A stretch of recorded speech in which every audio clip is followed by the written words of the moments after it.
Good morning. Morning, guys. Hey, good All morning. good? Mike Good sound morning. good? Vinquentis, are you able to speak? Yep. Good morning, guys. Am I audible? Yep, yep. Morning, good morning. Awesome. Yep. Yep. All right. We are good to go. Episode 32 of Exit Liquidity.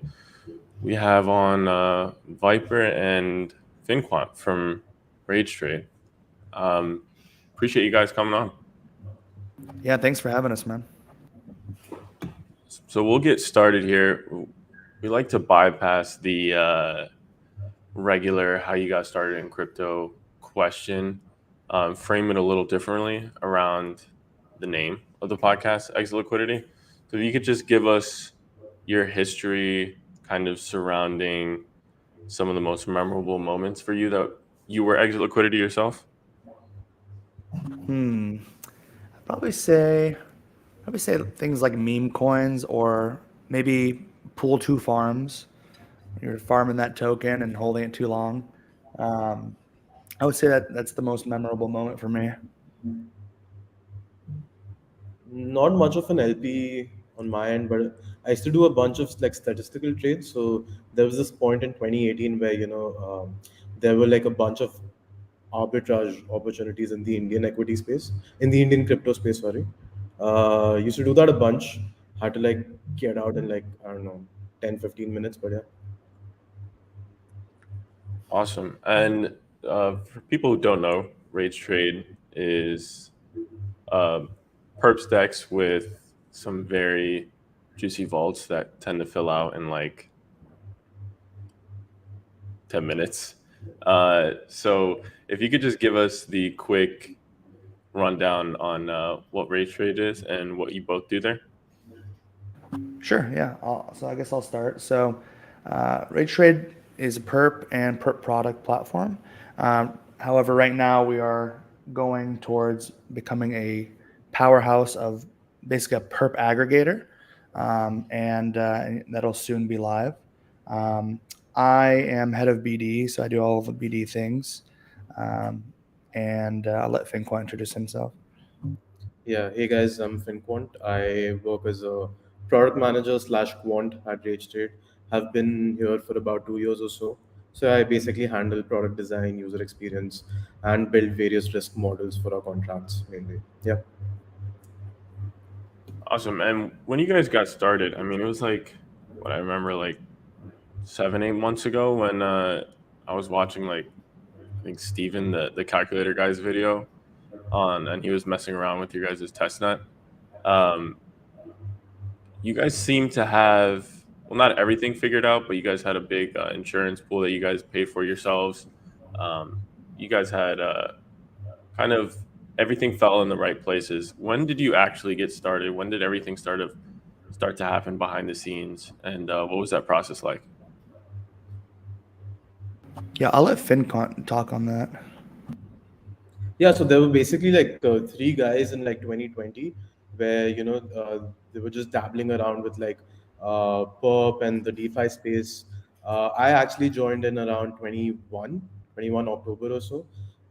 Yeah, as in we started off with like the Uni V3 V2 concept really intrigued us, and we thought having like concentrated liquidity ranges that could provide liquidity to a perp could be pretty beneficial. You know. For LPs, and basically that's how we started off with our Try Crypto Vault.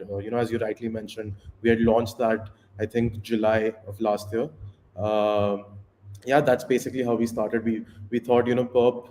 I think Perp as a product has the best product market fit in the DeFi ecosystem, and yeah, that's why we've been in this space and building products around it. Yeah.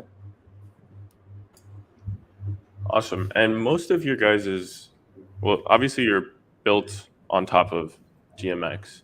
Can you give us the, I guess, large figure of your optimism there and how you're putting your whole belief behind GMX, where you guys get that conviction from? So I wouldn't say wholly completely relying on GMX. So our Perps V1.5 is built on top of GMX. However, our V2, as I mentioned, we're going the aggregator route. So we're going to be aggregating all perps across any EVM compatible chain. So we're introducing some pretty novel tech that will kind of change the perp space, and we're really excited to do so.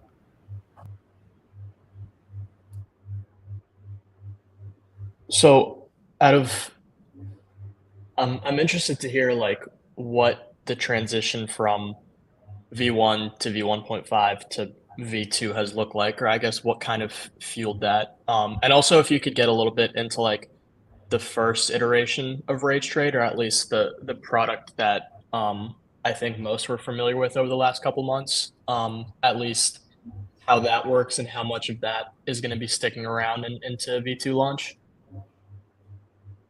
Yeah, for sure. So with our V1, it definitely wasn't anywhere where we wanted it to be, but is because we were kind of focused on our perp product.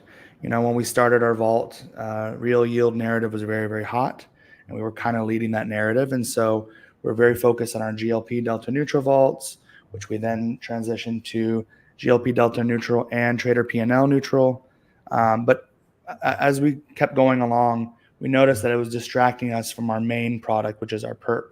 And so what we decided to do was, after analyzing the performance of our TriCrypto Vault that's been live for quite a while now, we realized that actually, when running the numbers, our TriCrypto Vault was actually returning similar yield to just vanilla GLP, but actually outperforming it by a little bit, about 8%, since we do a recycle liquidity based on our perp. And so what we decided to do was to basically deprecate the GLP vault so we can fully focus and ship our perp.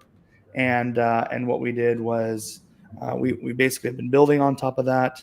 We're looking to launch very, very soon, looking to go into audits very soon. And so, yeah, we're really bullish on GMX.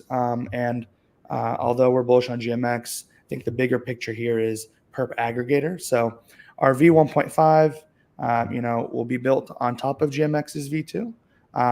Things such as multiple collateral types, position margining, cross margin rebalancing, grid trading, etc. But then the bigger picture is our V2, where we're actually going to aggregate, across all perps, across all EVM compatible chains. So that's kind of the transition from our V1 to V1.5 to V2. Now I will say that we did deprecate our V1 perp recently, as soon as yesterday. And so, beyond just pausing everything on the V1 side, we really want a fresh launch of our V2. Oftentimes, you see protocols will keep their legacy product live on their website, and then you have to click V1 versus V2, and there's some confusion. We want to do away with that. So we basically want to have our only product be our V2 on our website, because, as I mentioned, our V1 was nothing compared to what our V2 will be. And so we really don't want to go through the whole legacy and keeping it up on the website. And so that's kind of the history behind our transition from V1 to V2. Gotcha. Yeah, I'm curious about the thought process behind like your perp product specifically. Um, Going from a V1 product that was intended to provide the most liquid perps for ETH alone, which in my mind would be a challenge, but a product given how much of all perp volume is ETH perp volume, I think it's a product that could have a moat. But going from that to aggregating as many markets as possible, or I guess as many perp dexes as possible. What what did the switch between those two look like, and where did that come from? Given it was two extremes of the same spectrum. Yeah, it's a great question. I'll let FinQuant answer that since he deals with the product. Yeah, so what we think is, initially our goal, as you mentioned, was to be the most liquid ETH perp, right? However, because we digressed from that, we started creating, multiple walls, different strategies. Our main focus from building the most liquid perp shifted, right? And, as Viper also mentioned, that we basically want to keep just the V2 live. Now that helps us, you know, be in the right space in the perp space. So basically, what I'm trying to say is that we want to shift the heavy loading of building the most liquid ETH perp or just in general perp to other dexes, right? That have been doing a pretty good job. And what we think right now, in terms of those dexes, is that what lacks is a good user experience, right? So users are usually much more comfortable with the centralized exchange kind of user experience, and that's what we're targeting with our perp aggregator, right? You get a friendly user experience, you get friendly features, you're able to, trade across multiple chains, multiple perps, and yeah, that helps us stick to our main focus, which is um, be the best perp product out there in the DeFi space. Yeah. Awesome. Yeah. Yeah, I'm definitely a fan of that. I think a need for a strong user-friendly aggregator is going to be uh, a no-brainer at some point if it isn't already. There was some Viper, you mentioned GMX V2 a little bit, and some features you guys are building on top of that. Can you talk a little bit about what those might be? Maybe some of the new things that are coming in GMX V2 that you guys are excited to offer via your interface or excited just to get your hands on? Yeah, definitely. So we basically have segmented our perp release from just going to V2 to V1.5 and V2. We've done this essentially to allow ourselves to hit the market faster without waiting for all the features to be ready. And so our V1.5 is the product that's completely built on top of GMX V2, and then the V2 is the perp aggregator that's across any EVM compatible chain. Um, so that being said, though, we're going to be releasing our Perps V2 first, basically going to be an aggregator first. And then once GMX V2 is live, then we'll be able to deploy our V1.5 features. So that's just to clarify the terms, which, it's just easier just to say V2 with everything. But essentially what you'll look forward to are multiple collateral types. So you'll be able to trade various USDC settled perps by depositing things like ETH, BTC, and then depending on what assets we allow, like, for example, Arbitrum token, GMX, etc. Um, you'll be able to position margins, so basically open new trades using additional margin from unrealized profits, which is really cool, all completely on chain. So I know that there are some sexes that do this. I believe Bybit does this right now. And so we're going to basically bring that feature on chain, which is really cool. We'll have cross margin rebalancing. So we'll have keeper-based rebalances that maintain healthy account leverage and essentially moves your collateral from profitable to loss-making positions. So if you have a profitable position and a non-profitable position, they can kind of net out, right? And then we'll have grid trading that will be on-chain as well. It's one of those social features. I like to call it a social feature, but it's one of those features that may not be applicable to all, but there's definitely some that love to use it. And quite frankly, there's not really a good grid trading bot or a grid trading strategy that you can deploy on chain. And so we want to bring that on chain. Of course, we'll have other things like social copy trading, etc., with a leaderboard. So those are some features that you can look forward to. I'll drop a little bit of alpha, but won't go too much into it. But we'll also be deploying account abstraction, so that's really cool. And then the V2, like I said, will be basically aggregating across multiple perps across any EVM compatible chain, which is huge. So that's definitely what you can look forward to very soon. Awesome. Yeah, lots to potentially dissect there. I think there's a lot of unique value props to look at. I guess just to clarify one bit, I don't know that everyone is necessarily familiar with grid trading. Can you explain what that is? Yeah, definitely. So I'm not a huge grid trader myself, and maybe FinQuant can explain it much better, but I have done it a couple times. Actually, FinQuant, do you want to explain it just so that way it's a more concise explanation? Yeah, no worries. Day trading essentially, like in simple terms, you're creating orders at multiple levels, which get executed over time, right? So it works perfectly well when, if let's say the market is mean reverting, for example, right? It's going sideways, right? So you create multiple orders above and below the current mark price, right? Limit orders essentially. So as and when the price hits those levels, In simple terms, you're just automating buy lowing and selling high, right? You're buying low and selling high. My bad. Uh, yeah, essentially what we are trying to do with grid trading, as Viper mentioned, we're basically adding like a social element to it. So let's say for example, you're an influencer. You try to you usually post your market levels, online on social media. What you can do is you create these strategies. You allow your followers to copy your grid trades, and in that you get to earn some profit share out of your followers as well, right? So we are trying to basically vaultify this whole experience, add a social element to it, and yeah, that's basically what we're doing. And one thing I want to add to our V2, which is really, really cool, is the way in which we kind of our kind of our fee structure. So at most, a user at most would be paying 1 BIP on top of what their normal fee would be, and the way we kind of essentially lower our fees and not really charge the user in most cases is essentially by certain programs which like aggregators use, where you can kind of, by you routing the order flow to a certain perp, they have, just like how a ref link works, where you're kind of getting rewards for that. We're able to use that to kind of socialize the fee so that the user is not really paying anything additionally. So most of the time, the user is really not paying anything on top of executing an order with us. So, like, for example, it would be the case that in most cases, you executing your order on us would be the same prices as if you went to that other person's website and used their perp. So I think that's a really cool thing, because oftentimes I get asked like, okay, well, how is Rage collecting on the fees and stuff? And so it's essentially, we take the fees from the perp itself versus the people. So Yeah, and just Yeah. to add to that, as Viper mentioned, the basic trader tier that's going to be there.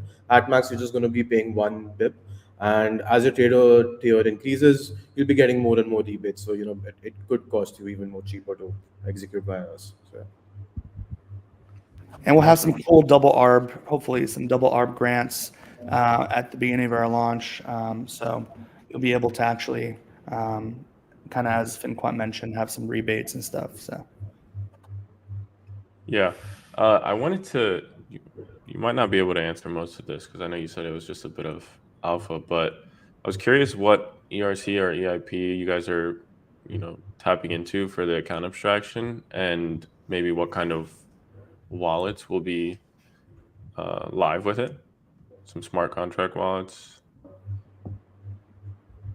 Yeah, so in terms of the EIP, we're basically integrating with EIP 4337. I'm not a dev myself, so won't be able to dive much into the technical side of things. In terms of the smart wallets, it's going to be your standard ones, right? You can have the MetaMask and in general that you see on other dexes, on any other dex. So yeah,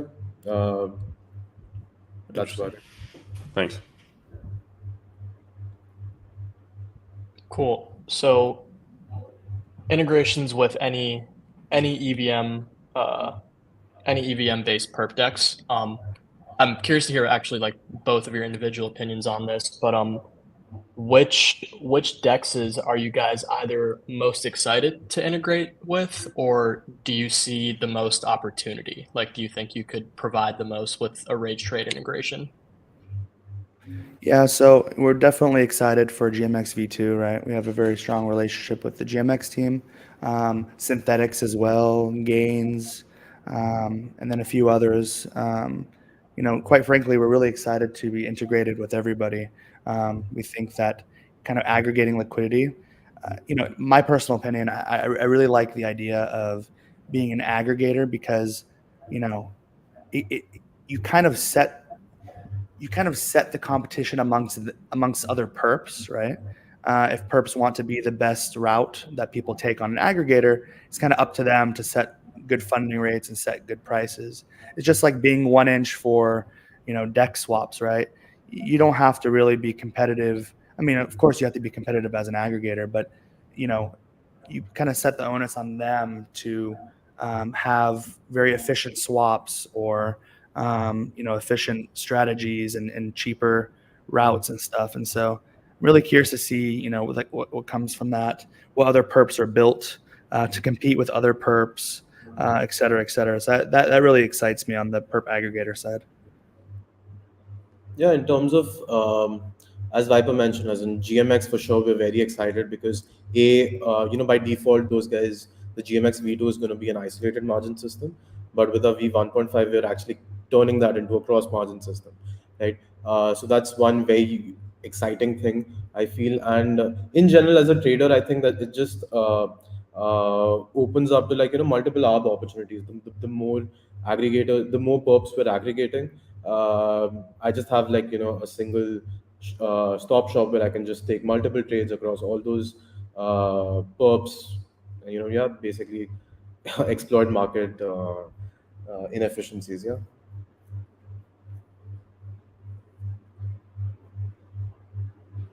Right, right.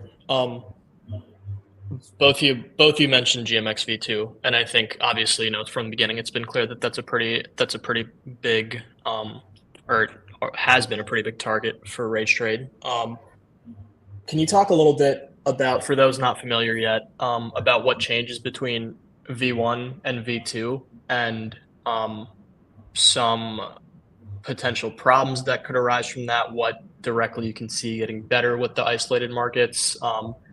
Just the differences you expect to see from launch, and then maybe at the end try and kind of tie in Rage Trade there and how it fits into the bigger picture. Yeah, so in terms of differences, essentially in GMX V1, it was basically you were just trading against the GLP liquidity, right? Now with V2, there are going to be multiple pools. There are going to be multiple such sort of GLP tokens, right? That's one thing I think that can deepen the liquidity. Second, the new funding rate between the long and short parties, right?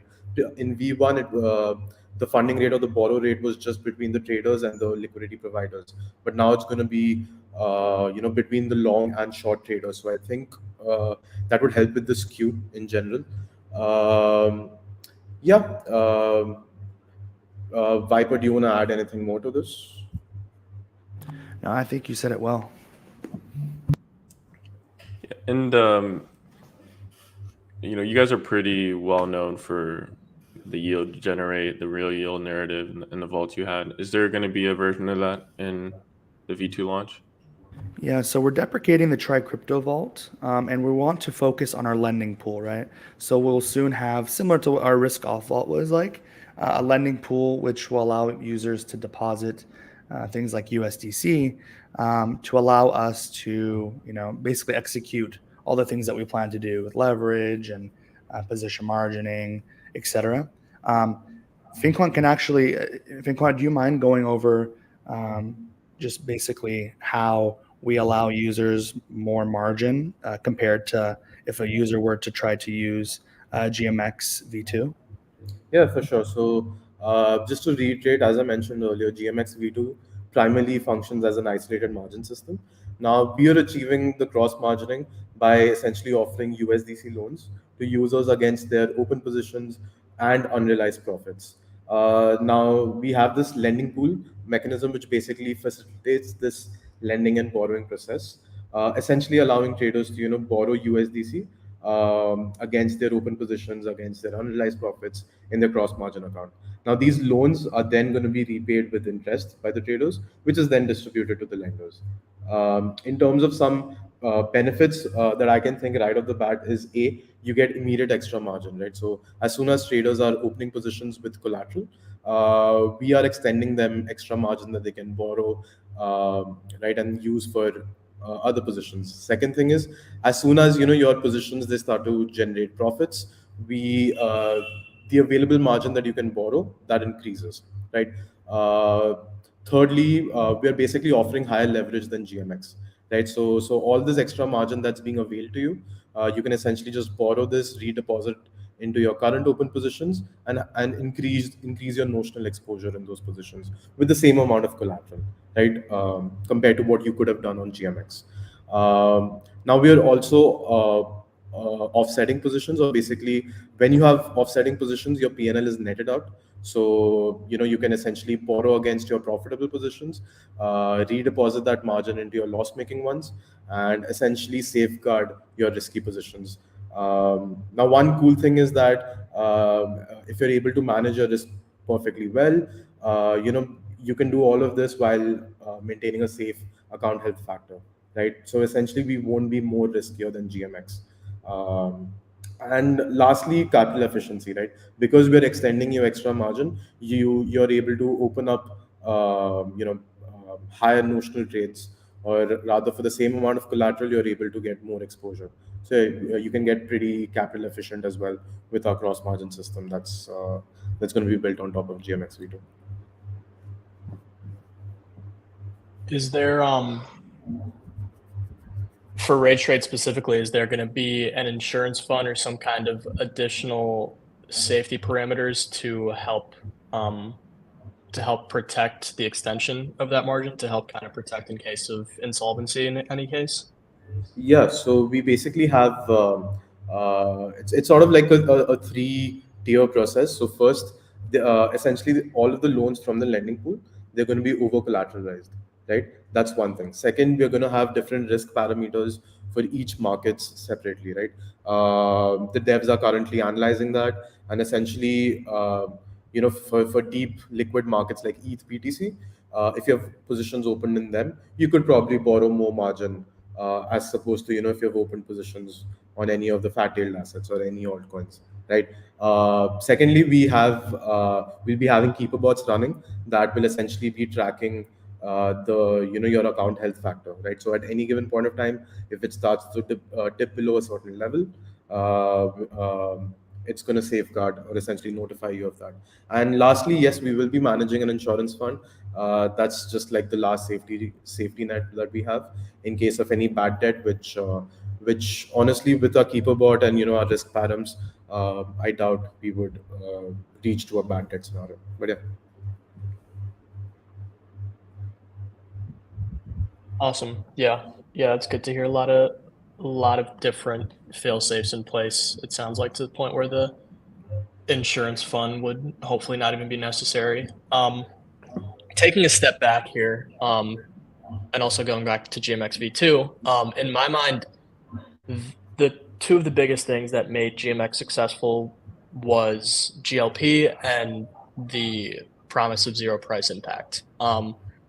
Specifically the GLP bit, I think one of the concerns that I have with GMX V2 is the isolated markets introducing like a small but not negligible amount of complexity for LPs, just given that they have to select a specific market, and any given market could be more or less prone to a more profitable trading environment. So it requires some level of bias. How do you guys see that affecting, I guess, like GMX's outlook in the long run, and whether or not that factors into the decision, or that has factored into the decision making behind any of the products you're building at Rage Trade? Or if my concern is misinformed, it would be good to hear if you guys have a different opinion. Viper, do you want to take a jab at this? It's a good question. I think, do you mind kind of starting there? I don't have a strong opinion on this. I think with the GMX V1, I think we had this whole space of multiple projects just integrating and making the life of LPs on GMX easier. I think we're going to see a shift in that regard as well. Different delta neutral vaults, or leveraged LP vaults. I think they're going to move from that end, and because at the end of the day, their target audience is still the liquidity providers, right? For us, we have actually moved our focus from the LPs to actually the traders. So that's what we're essentially focusing on how to um, improve the user experience of a trader as opposed to as an LP. I think I think GMX V2 is what launching next week, I suppose, or coming this week, right? So maybe we might, or at least the testnet. So the testnet is already active, but they'll be going live pretty soon. So yeah, I think we can just wait and watch and see how that affects the life of of LPs, the liquidity. Yeah. Yeah, they said this week in the Discord, one of the Discord announcements, but hard to trust deadlines, so I'm trying to be cautiously optimistic, I guess.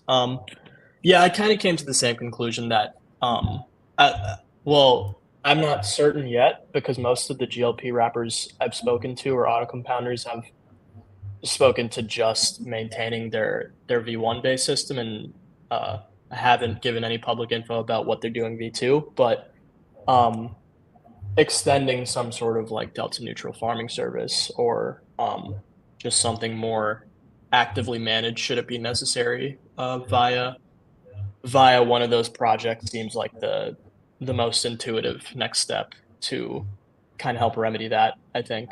Um, Viper, I don't know if you came up with any thoughts there. I just want to pause and give you a sec, see if you had anything. Yeah, no, definitely curious to see what happens once it goes live. But soon TM, right? It's a matter of when, so we'll I see. think I think as the yield shifts from GMX V1 to GMX V2, everyone that's basically building products for GMX LPs, they would also probably have to shift their focus on GMX V2, I suppose. Yeah. Yeah. Yeah, I think so too. I mean, the expectation generally seems to be that V1 will continue to have volume in parallel with V2. But obviously, I don't think anyone can reasonably expect that um, to continue in the long run. So, I mean, if by now these projects uh, aren't already talking about or actively looking into integrating V2, then I think they're already quite behind. I would imagine those conversations are going on. Um, cool. So getting back to Rage Trade, um, I talked a little bit about, or I guess we've talked a lot about GMX V2 and how you guys are going to be improving the trading experience there. I did mention, or I did ask about whether or not there are other projects you're interested in integrating. I'm wondering if there's a certain kind of infrastructure that you guys are more familiar with or more keen to build on top of at Rage Trade. So like, um, is the GMX liquidity pool model something you guys feel is going to be kind of your forte in terms of aggregating better features for, or are you also excited to start branching out into order book based dexes or even a synthetic back decks like synthetics or gains, or is there no difference? Is there any way you guys are thinking about the back end infrastructure specifically? So yeah, so GMX, the focus on GMX is technically just for our V1.5, right? Just to be clear, we're just building a cross margin system for those guys, converting it from an isolated to a cross margin. Now, for an aggregator,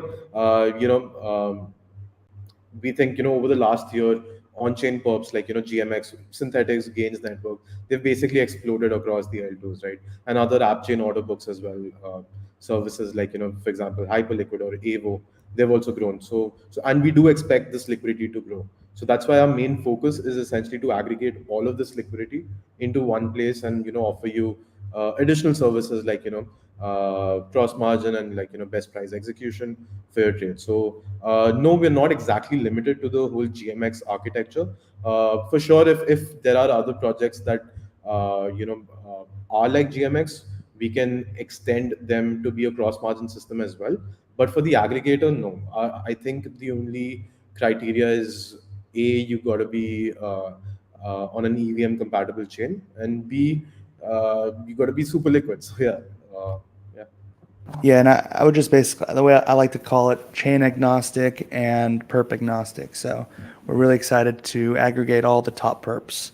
And like I said before, I'm excited to see what other perps pop up in the space because, you know, if everyone's being aggregated, it's less so. Um, we basically want to be a one-stop shop, right? You come to Rage Trade and you're kind of at ease because you're getting the best price or best funding rate. You don't have to go and search the market to see who has the best perp or who has the best temporary funding rate or temporary price based on, rebates and stuff. Everything will be aggregated, so you can just go and be at ease when you open up and close your positions. Could you give the high level, explain it like I'm five, explanation for how that works? Will you guys have, a bunch of different like routing on the back end ready to go day one, or will you be adding them like slowly over time, or are you just going to start with GMX? Yeah, if you could just give the high level of how that works on the back end. Sure. So with our V1.5, the trade routing is going to happen only for GMX, right? Because that's essentially what we're doing. We're just being a cross margin system on GMX V2. With in a few weeks when we launch the aggregator after that, the two main perps that we're targeting currently is GMX V2 on Arbitrum and Synthetics V3 on Optimism. So essentially, yes, we're just basically rerouting the trades from our user interface to GMXs and synthetics contracts. So all of the liquidity, we're essentially just bootstrapping liquidity of GMX and synthetics in a single place, right? So if you want to take a trade, you want to divide up your trade, even if, let's say, for example, across Arbitrum and Optimism, because we're going to have GMX and synthetics already integrated. You can do that, right? In the future, as multiple chains come up, so we have plans to integrate Gains Network, probably Mux, Vertex as well. So essentially, yeah. That it's going to be sort of like a staggered fashion, but yes, we're going to have GMX synthetics as our main focus initially. Have you guys is the focus 100% on perps for now, or have you guys discussed at all introducing support for other derivatives as well? So obviously options, but like interest rate swaps, maybe some of the newer markets that Synthetics V3 could introduce. Is there any possibility for stuff like that? So currently, our main focus is just the perps, not just the crypto perps. Of course, they're going to be, let's say the forex perps, which like synthetics is probably going to, introduce. So yeah, you could trade those markets, but yeah, mainly our focus is going to be on the perps because, as I said earlier, right, perps they have the best product market fit. They drive the most volume compared to options or options trading or even trading in the bond markets. I think crypto is sort of at a nascent stage for options trading, interest rate swaps. There are not a lot of smart players as you see in the TradFi space. Probably, when there's a shift of that, when the volume does increase and it's comparable to like the perps ecosystem, probably we would love to aggregate them. But yeah, currently our main focus is just the perps. Right, right. Yeah, that totally makes sense. That actually reminds me, I guess, a little bit off topic, but someone DM'd me the other day asking if I was aware of any like user behavior research specifically within on-chain perps. And I don't, but I'm curious as to if you guys like, what do you guys think influences a user's decision as to whether or not they would use a specific perp dex? Like, obviously we've seen incentives for synthetics drive a good bit of their volume, but I don't think that's the whole picture. I think there is more to it than that. Do you guys see any like specific features or factors that would really drive a user's decision to use a perp dex or not? Yeah, to be quite frank with you, uh, you know, without naming anyone, a few perps have really gone into the wash trading, right? With a lot of basically seeding with a lot of rewards, and essentially people are just opening and closing and opening up multiple wallets positions and basically farming airdrops, farming rewards and stuff. And so, oftentimes you see that with a few of them. But then, of course, as the rewards ramp down, you see their volume kind of decrease. Actually, what I've seen is volume moving from perps to perp aggregators. There's not that many, right? But you see people like Mux, for example, really ramp up on volume. And so, me personally, my opinion would be of course, features, right? But also price, funding rates, incentives. And another one is trust, right?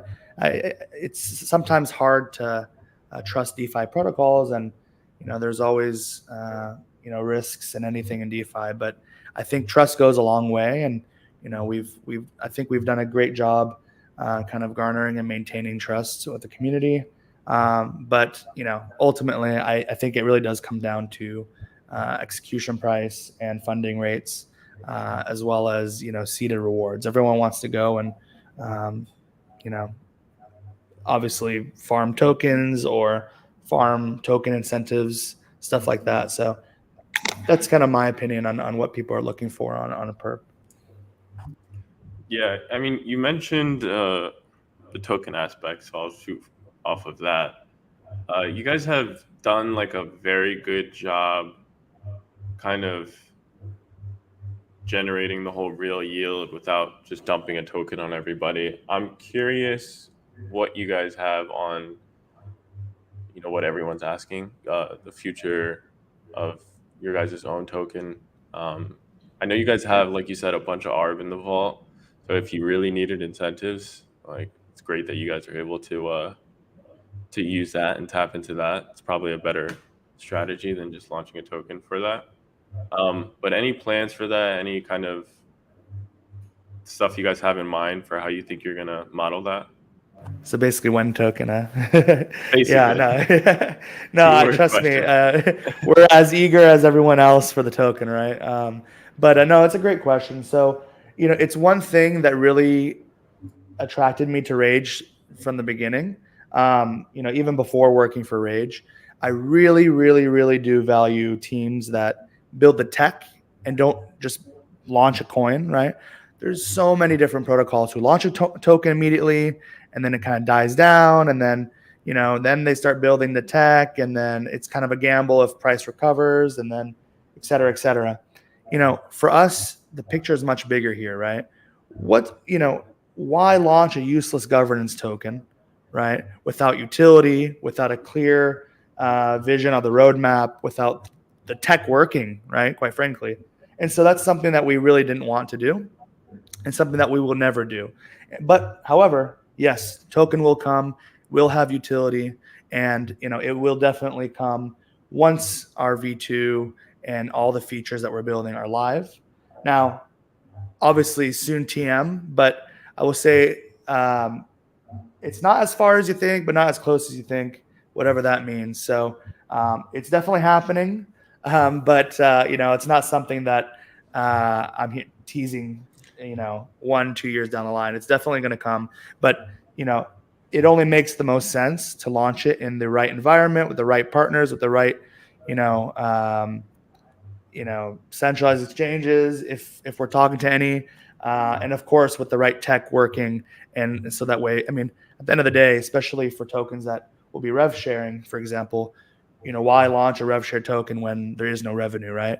You want to show a proof of product. So rest assured, it's definitely something that's happening. It's something that we're very, very aware of, and we want the bet. We want kind of to get on going, and but in the right environments and stuff, not just launch a token that dumps to zero. So obviously, dev talking about token price is not bullish, and that's not what I'm doing. But and I'm not the dev also. But yeah, rest assured, coming. But we have some other things to focus on in the meantime before that happens.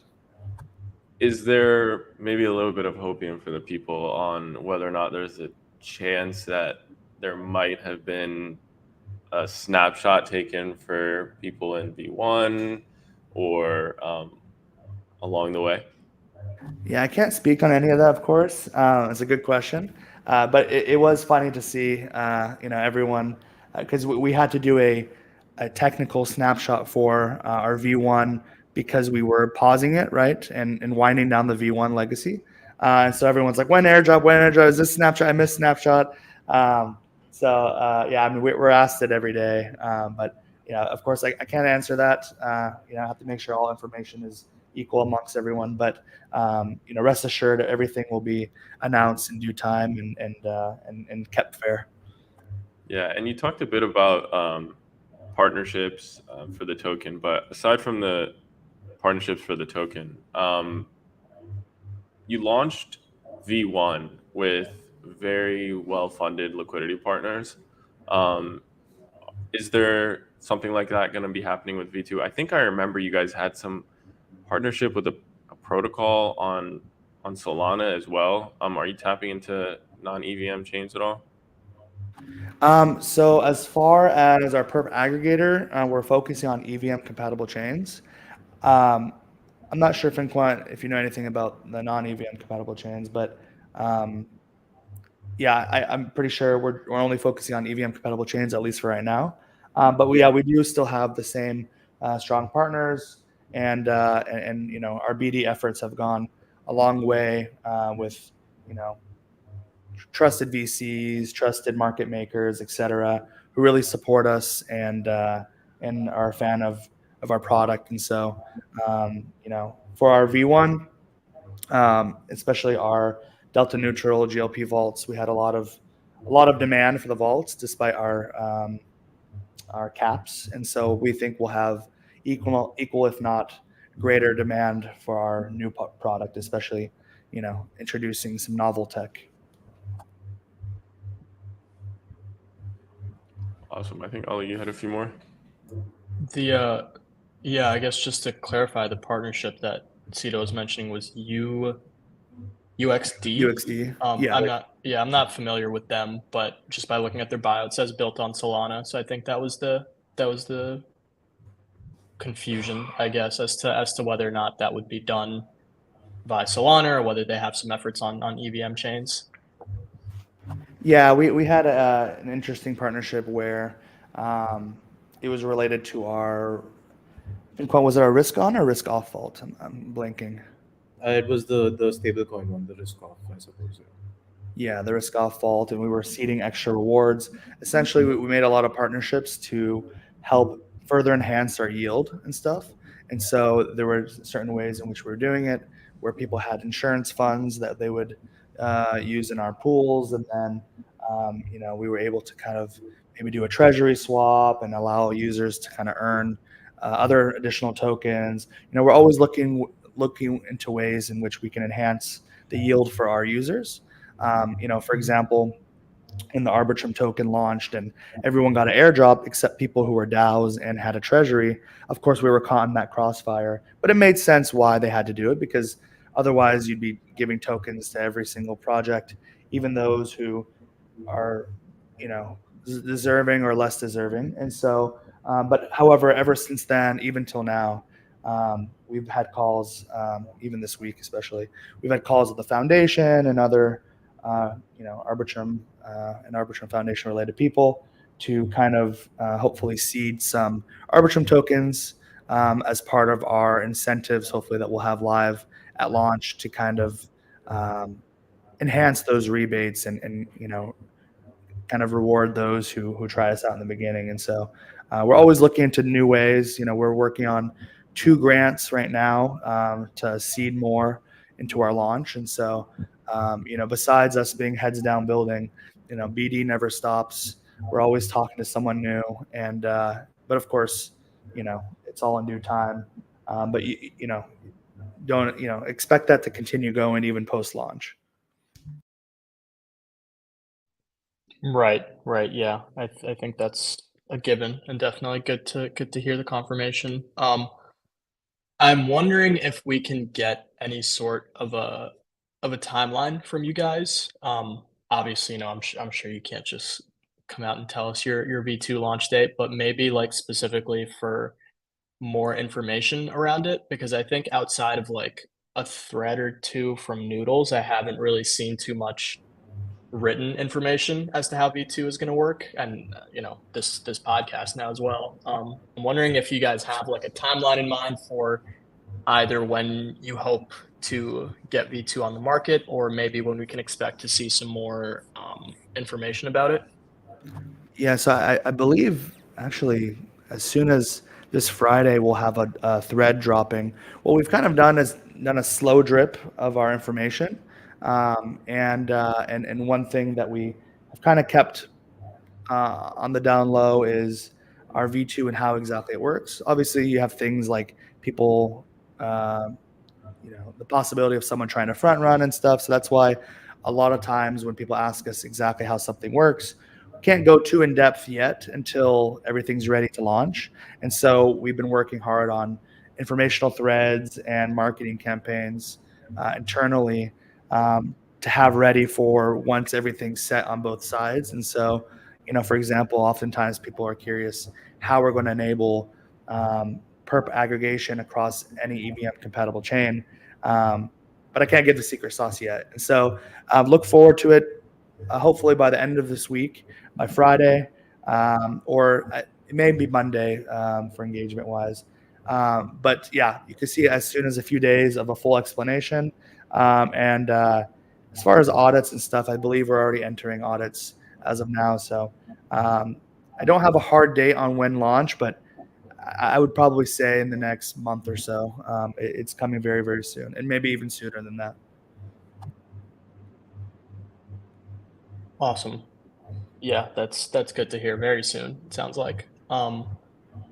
Wrapping back around to, I guess, like where we started, kind of, or where we didn't start, more like.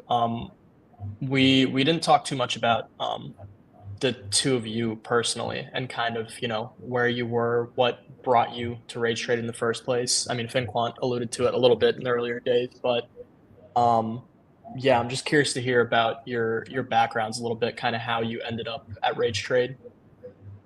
Yeah, for sure. So my background is I'm an attorney, and so I actually got into crypto during law school. I had a crypto blockchain law and policy class.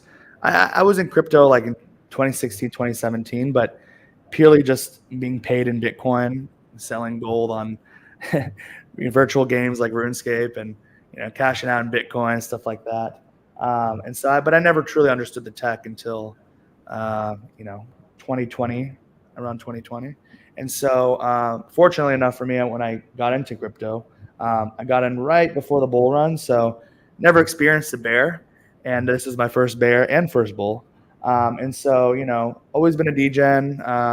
And I remember when the vaults kind of first started, it caught my attention, and I really liked the team behind it. And I thought Noodles was great and ran things well. And quite frankly, um, I was looking for a job at that time, I believe, and they weren't even hiring. And this is kind of crypto alpha for those looking for jobs, but they weren't even hiring. They actually had a full team and everything. And I opened up a ticket in their Discord and I said, "Hey, I love what you guys got going on, and I would love to see how I can be a part of this." And I remember someone on the team, I think he was like the community manager. Uh, Noodles told him to interview me just in case, and did that. And they relayed it to Noodles, and he was like, "Oh, this is interesting. Maybe we can make a position for him." And then I interviewed with Noodles. That went well, and then we did it kind of like a trial run for like a month, and yeah, things went well, and synergies were there, and I hopped on board. But essentially, when I hopped on, we kind of and I think this is one unique thing about Rage Trade that I think not enough projects do, is they don't kind of deploy this white glove service. They don't deploy this like great. I mean, like for example, when you interact with a DeFi protocol, you don't have one-on-one access to the team at any time. But with Rage Trade, you can hop on a call whenever. You can, create a chat with me, Noodles, whoever, and have your questions directly answered. I mean, oftentimes we have large LPs come to us, and just for assurance, they'd like to look more into the tech, and we offer things such as hopping on a call with our engineering team, their engineering team, and the audits, and kind of going piece by piece in the code, things like that. So we really offer this white glove service. If I showed you my Telegram, you'd see 200 plus chats of individual conversations with traders, with LPs, with VCs, etc., and just having an open communication with every single person, and always keeping them updated, giving them personal demos. We don't even do like much group demos. I'm literally doing one-on-one 30-minute calls with people, just showing them the product that they themselves can go and read the docs and learn. So it's really offering a premium product to a premium audience. And so Yeah, we basically employed that when I started, and it's been great ever since. And we've had some really great feedback. So that's the story on how I got involved with Rage. Yeah, and as far as my background goes, so I got into crypto space in like mid 2017. My background is I was studying applied physics at the time. I was a sophomore. Wasn't my cup of tea, to be honest. Really enjoyed finance. I was a developer for a couple of years in the crypto space. Did a little bit of blockchain research. Eventually ended up being a quant product manager at RageTrade. Plus, I also used to trade. I also come from the TradFi space, so I used to do a bunch of volatility trading in like the Indian equity space. Currently, do a bit of like statistical trades in like Bitcoin and ETH markets. Not as big of a degen as Viperr is for sure, but yeah. In terms of rage trade, it was actually interesting. So basically, around 21, I was looking for a job as well, and I had this weird obsession of just creating a very basic social media presence, towards like targeted individuals who I thought were pretty smart.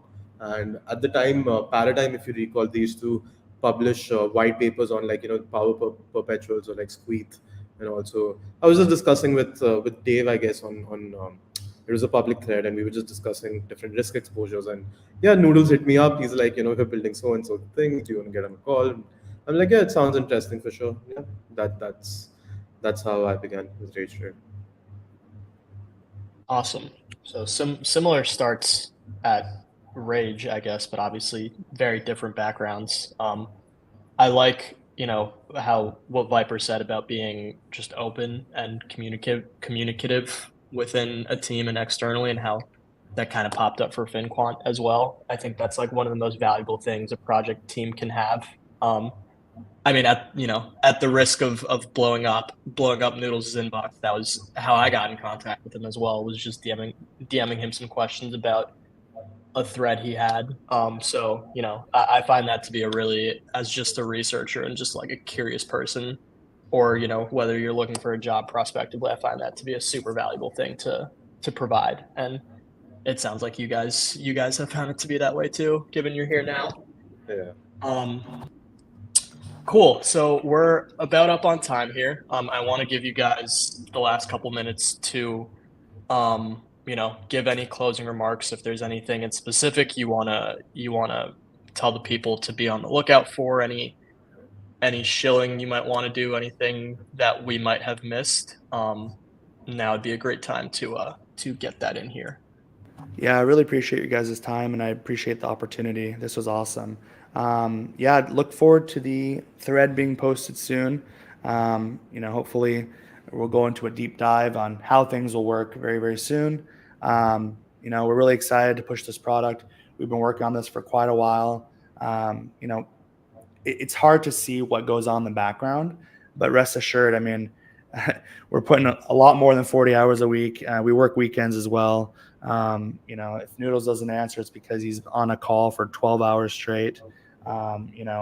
So we're really been heads down building, and we're even happy that we expanded the team a little bit by adding additional quant, additional dev. So we've really been focusing on becoming a powerhouse and staying a powerhouse.